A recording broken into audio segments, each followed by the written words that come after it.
bạn cấp chấm dứt xua bong bóng từng ở kia bạnนี่ก็ชื่อว่าเพศภูมิมีไอ้กะลำมอนไทยบองบองนะbạnมอนไทยเนี่ยปีดองហើយចឹងបើបងប្អូនស្រឡាញ់ចាប់អារម្មណ៍អាចតាក់ទងបានតាមរយៈលេខទូរស័ព្ទគឺ095 89 12 13បាទហើយសេវាដាក់ឡាននោះគឺលើបងប្អូនបាទថ្លៃសេវាអ្វីលុយនោះគឺខាងខ្ញុំបងប្អូនណាបាទ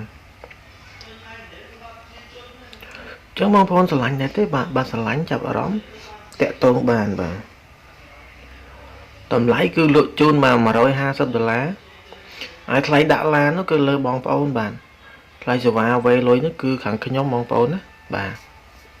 150ហ្នឹងបាទគឺប្រវត្តិឈ្នះ2ដងហើយបងប្អូនណាបាទប្រភេទមន់ថៃសុទ្ធតែម្ដងបាទ